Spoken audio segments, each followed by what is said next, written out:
Good morning. I'm Kari. I'm Peter. We are sitting in front of Lake Superior, my favorite place to be. Our favorite place. Our favorite place to be. And this is probably the calmest you'll ever see it. It's never unbelievable, like that. It's like barefoot weather here, and it has been for the whole time that we've been here.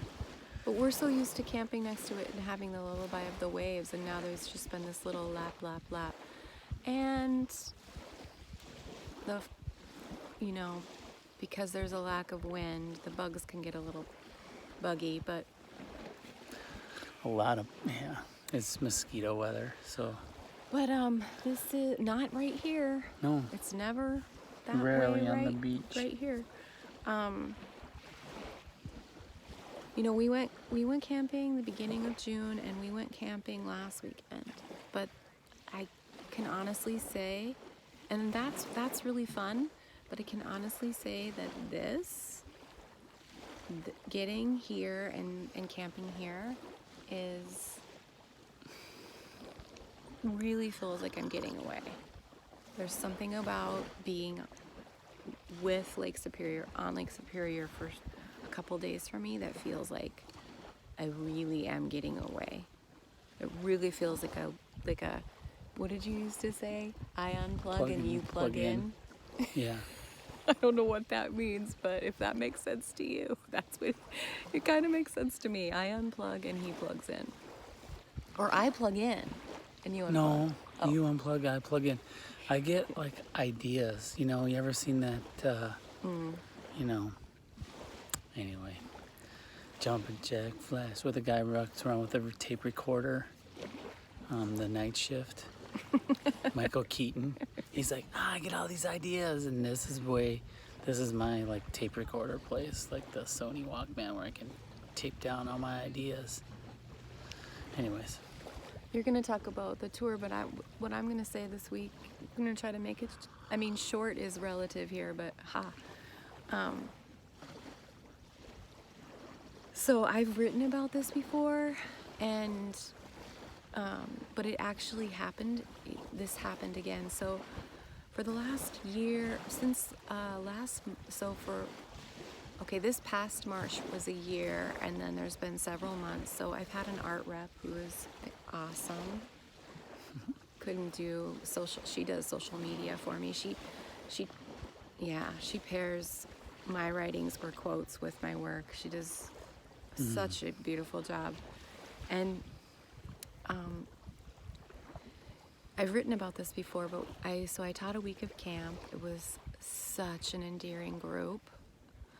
It was so endearing to me because they're getting older, this group, and I've known them for so much longer, and they're still coming and they're still loving it, and I'm so touched by that. But when I'm all in, when I'm all in on camp, I'm all in. Like there's no room. There's hardly any even room for him. Like I can't switch gears. I can't change gears. I have to stay in camp mode. And so art is like, I hung art on Monday night, but like making art, that's never really worked. And so what happened was, I can't remember, I think it was on Thursday, my art rep posted a painting, and I was looking through social media and I saw this painting and I was like, oh, I love that. And then I looked to see who did it. It was me. And that's like really how it is for me. Like, and it was an abstract painting, so it's a little, obviously if it were one of my animals. No, I did it last year. But obviously if it were an animal or something, I would recognize it. But like initially, because I can't switch gears that fast, that's how far removed I am from my art making when I'm teaching. And that's why I can't teach full time, because I never can get into a different gear. And so and I need to make art. Like it's part of, I have to do it. It's That's why you stopped teaching. Yeah, full time I couldn't do it because I can't. I never, Saturday and Sunday weren't enough days to get into, to unplug and replug into something else. Yeah, it was just like constant teaching, and that's just how it is. That's how my creative mind works. I think everybody understands that. I don't know if everyone understands that. I mean, like, art comes and you just let it go and then you do it. But it's like all of a sudden Tuesday night and it starts flowing. I mean, you can't, the kids are coming to school at 7 a.m. I mean, you can't just like, okay, I need to do my art now because it's going. And no.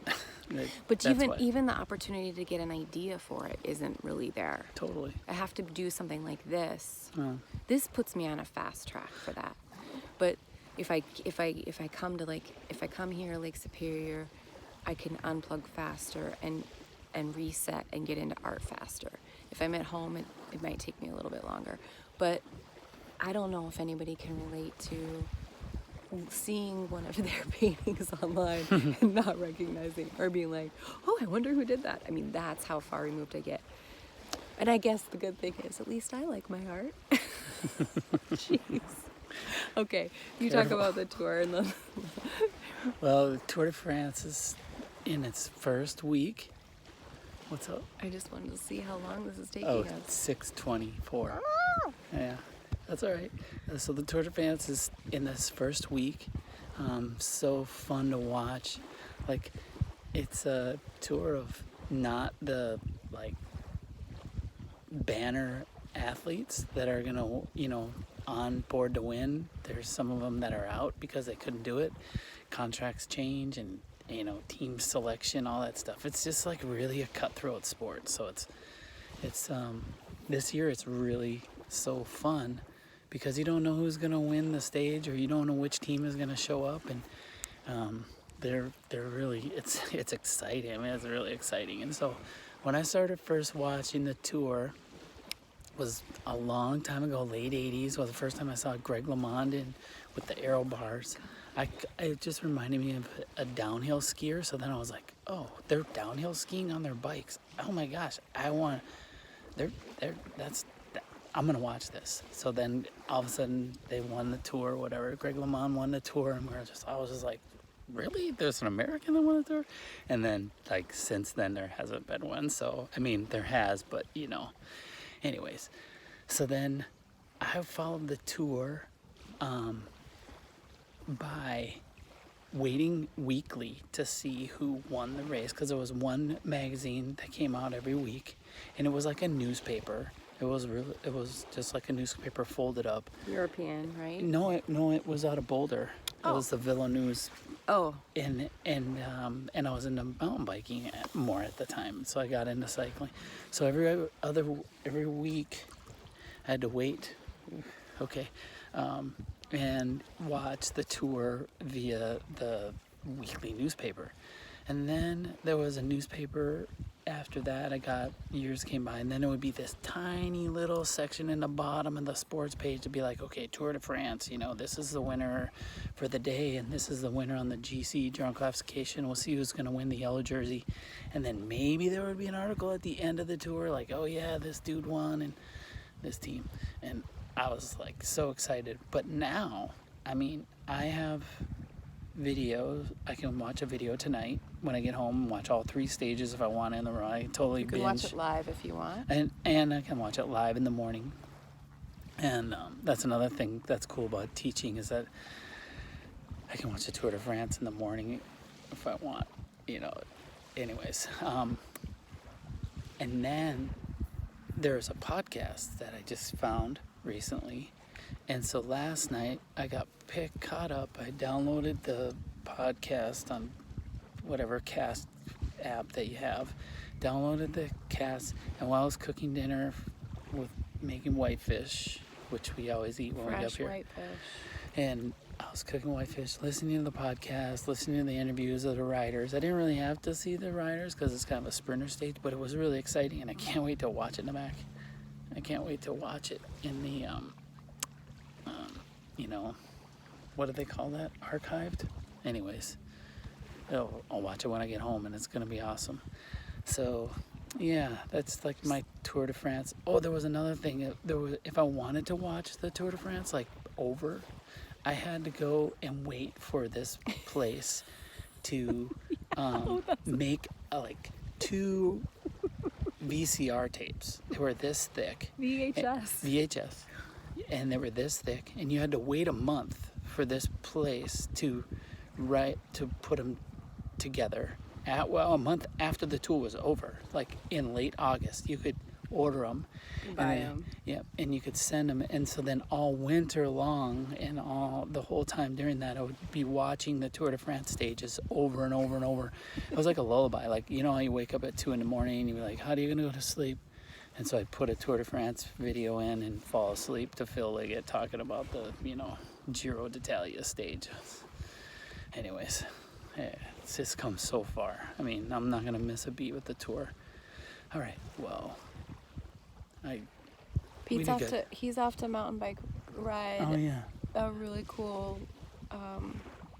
Yeah. Really cool. Cam near Bayfield today. Wisconsin has some awesome trails up here, so I can't wait to go back. I'm gonna raise a glass. Cheers. Cheers. Thanks. Thanks. Bye-bye. Bye.